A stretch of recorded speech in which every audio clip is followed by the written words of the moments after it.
If you're in the market for a road bike for racing or simply riding fast at the weekends and emulating the Tour de France pros, then these are 6 of the best race bikes I've actually ridden and tested right here on Just Ride Bikes. These are bikes I genuinely rate, ones I choose myself if I wanted something fast, fun and seriously capable. I'll put links to all the reviews of these bikes down below in the description of today's video, and there are chapter links if you want to skip ahead. And in no particular order, let's start with the Cannondale SuperSix Evo. The bike really pops in yellow, doesn't it? The SuperSix Evo has long been a personal favourite race bike of mine.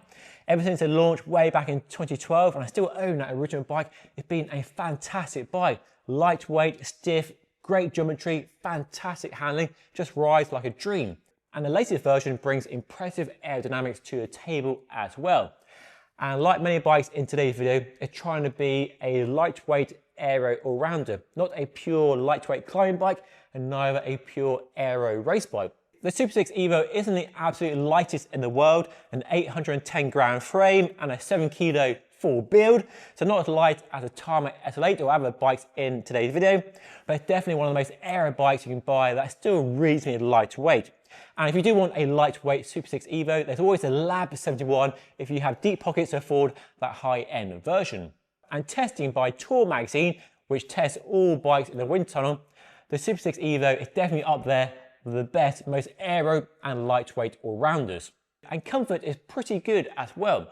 In line with most bikes in today's video, they're tyre clearance for up to 32 or 33mm wide tyres, and it gives a nice smooth ride on the most badly maintained roads. Another nice detail about the SuperSix Evo is the stack is a bit higher than other race bikes in today's video. So not quite as slammed, not quite as aggressive. If you're not a pro, you're not riding 30 hours a week, so a little bit better on your back and shoulders. And Cannondale offers a reasonable range of builds and price points, starting from £3,000 in the UK for a SuperSix Evo with a 105 mechanical group set. A great starting point for a high-level, high-performance road bike. Colnago is a brand rich in history, in heritage, and Italian soul and passion. And I could have included the Y5RS, a radical aero race bike, but I've not ridden the bike, only ridden it around a car park, so it doesn't really count. But I have ridden the new V5RS, which is a better looking bike in my opinion. This is, like the SuperSix Evo, a aero lightweight all-rounder, and Colnago have been mixing this recipe for a long time, and the latest version, the V5RS, is the best yet. It's a little bit more aero, but it's a lot lighter, and definitely a really easy choice, an easy recommendation if you want a bike that's going to climb well, going to descend well, going fast and aero on the flats as well. Visually, it's a clean and classic looking bike, and truth be told, many top-end race bikes look very similar. There's a similar blueprint they all play to. There are some outliers, but I think the Colnago V5RS is one of the better looking bikes in this video. What I like most about the Colnago V5RS is the handling. Compared to other bikes in the video from Trek, Specialized and Cannondale, the geometry is a bit more laid back. That doesn't mean slow though, it means really assured handling on the descent, because the way this bike goes down hills is far better in my opinion than other bikes in this video. It's why I'm a big personal fan of the C68, which has the same geometry as the V5RS, just a frame made in Italy rather than made in Taiwan like the V5RS. The handling is not for everybody, but once you ride it in the mountains, it makes a lot of sense. This new version is lighter than the old one with a 6.8 kilo top end build entirely possible, and it's a few watts more aero than the old bike as well, so faster and lighter, which is what you want. And comfort is very good too. Like the SuperSix Evo, it's a very smooth ride on even the most badly surfaced roads. So for a race bike, yeah, very good indeed. So the V5RS is an interesting choice, but also an expensive choice with bikes starting from £9,000 in the UK. So not the most accessible compared to SuperSix Evo, the Specialized and the other bikes in today's video. But if you want some Italian flair and passion, it's definitely a good choice. When the Trek Madone SLR first launched, it sent shockwaves around the cycling community. They put a hole in the seat tube called ISOFlow, apparently for better aerodynamics, better compliance and weight saving. And now in its second version, it's proven to be a solid, reliable and quite popular choice. And that's because, looks aside, although personally I think it's a good looking bike, now in its second version, It's a distinctive looking bike. It doesn't look the same as other bikes in today's video. It's a bike that's properly fast, it's really aerodynamic. We have a narrow handlebar for max aero, and comfort is very good too. So one of the best bikes in today's video, in my opinion. However, as fast and smooth as it undoubtedly is, not the lightest bike in today's video. When I weighed it, it's 7.3 kilos with a top end build SRAM red axis group set. So giving away quite a lot of weight to a Tarmac SL8 or even that Colnago V5RS. So definitely a bike that is more aero than it is lightweight. And that's a shame given how they've replaced the Monda, the old lightweight climbing bike in their range, with the Madone as a one bike to do everything, both aero and not very lightweight. So if weight isn't a main focus, but you do want max aero, the Trek Madone is definitely a bike I'll choose as a speed focus option. It's also very smooth. That ISOFlow does deliver a smooth ride in the saddle, and it's smoother than other bikes in today's video. And the handlebar is properly narrow like it should be on a top-end bike designed for max aero. The Trek Madone also comes in a range of builds as well, with the SL and then the SLR for different price points, just using different carbon fiber to keep the price down and a small weight penalty. But you can get a bike starting from just £2,700 with a Shimano 105 mechanical group set. Just don't forget to include the Aero water bottles when you buy a bike that save a claimed 3 watts. The Tarmac SL8 is right now, in 2025, one of the most popular and desirable race bikes you can buy.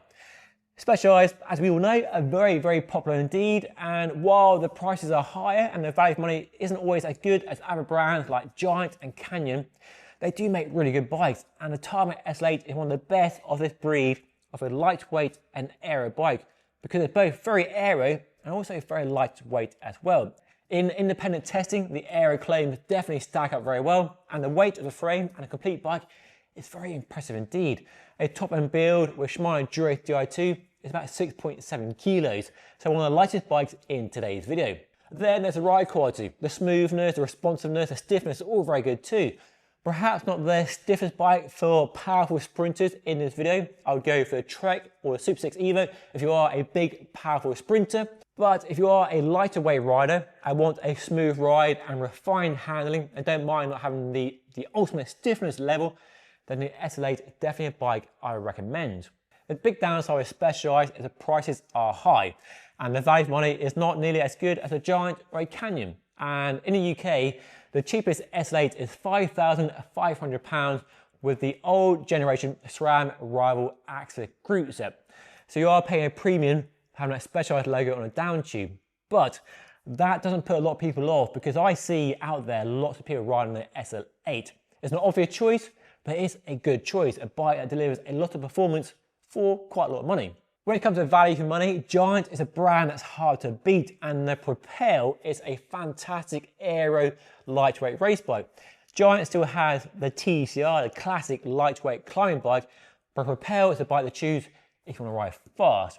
And it's definitely, sadly, an underrated bike. But that's a real shame, because the top-end bike, the SL version with a Shimano Durate Di2 group set, is 6.9 kilos, and definitely one of the lightest weight aero bikes you can buy right now. It's definitely a fast bike, it's definitely faster than a TCR in my testing, and does stand out well to a Trek Madone or SuperSix Evo when it comes to aero speed. However, the downside to Propel, in my opinion, is the comfort isn't as good as something like a Tarmac SL8.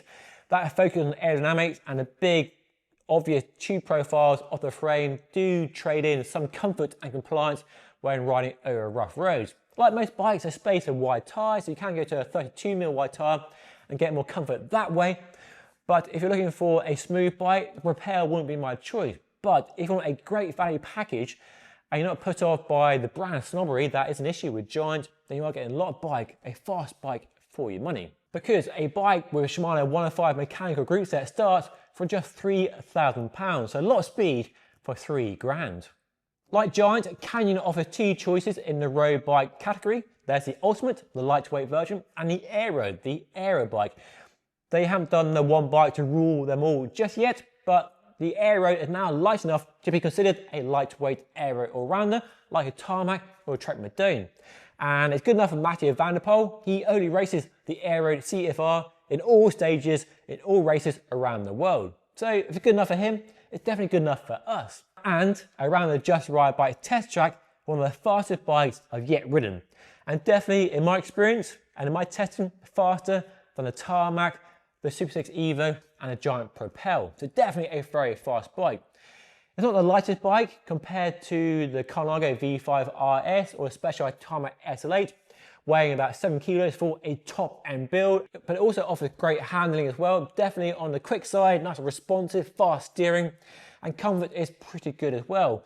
For an aero bike, the comfort is very good. Better than Giant Propel, maybe not as good as the Tarmac SL8, so somewhere in between the two extremes. But there are some quirks on the Aeroad that might put some people off. The main one for me is the handlebar. They have this width adjustable handlebar, and you can choose from Aero or classic bends for the drops, but then you have the gear groove on the middle of the stem for fitting different accessory mounts. So a computer mount, a phone mount, or tri extensions, which makes a lot of sense for that adaptability and adjustment, but it does leave an ugly cutout in the handlebar compared to other bikes where you have a smooth, seamless upper.